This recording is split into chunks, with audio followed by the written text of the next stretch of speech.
ಪ್ರಧಾನಿ ಮೋದಿ ವಿರುದ್ಧ ಮಲ್ಲಿಕಾರ್ಜುನ ಖರ್ಗೆ ಕಿಡಿಕಾರಿದ್ದಾರೆ. ಎಕ್ಸ್ನಲ್ಲಿ ಪೋಸ್ಟ್ ಮಾಡಿ ಎಐಸಿಸಿ ಅಧ್ಯಕ್ಷ ವಾಗ್ದಾಳಿ ನಡೆಸಿದ್ದಾರೆ.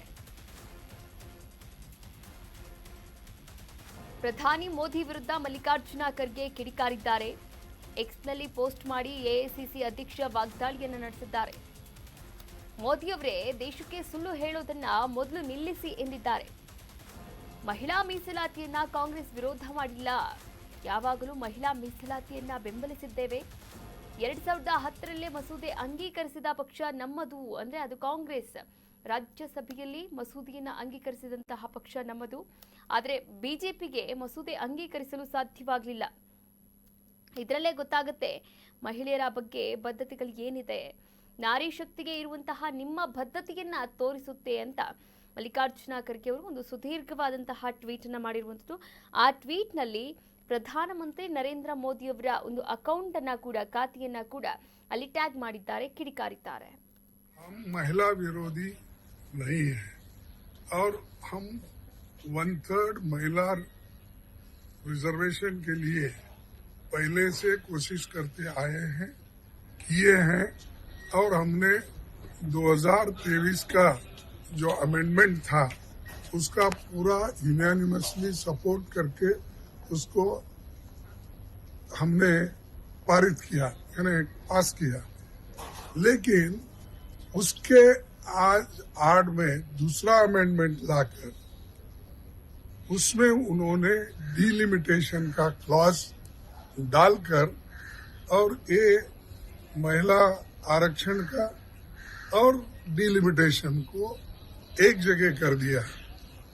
ये दोनों बिल एक जगह लाकर वो सत्ता हासिल करना चाहते थे कि सिंपल मेजॉरिटी से सदन में कोई भी डिलिमिटेशन का आगे कानून पास हो और वो बदल सके.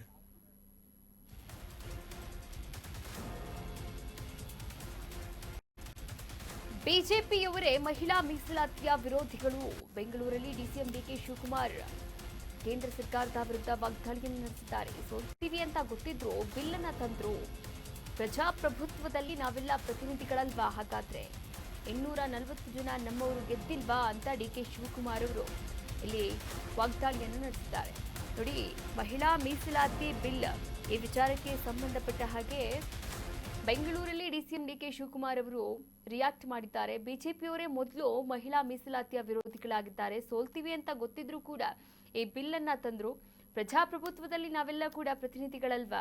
240 ಜನ ನಮ್ಮವರು ಗೆದ್ದಿಲ್ವಾ ಎನ್ನುವಂತಹ ಪ್ರಶ್ನೆಯನ್ನ ಕೂಡ ಕೇಳಿದ್ದಾರೆ ಡಿಕೆ ಶಿವಕುಮಾರ್ ಅವರು. Regarding the women reservation bill, it is the baby of the Congress party. Congress party initiative we supported. Now this was not the time. They should have discussed with the opposition party. This is democracy. This is not a Hitler rule. They can't bring it at the time of the mid of the election and just trying to alter the entire constituencies. They have to take everyone into confidence. They have not done that. That is why the opposition party did a good job. So it is victory of the India Alliance. I congratulate all the parliament members of the India group who opposed it. And let them discuss it.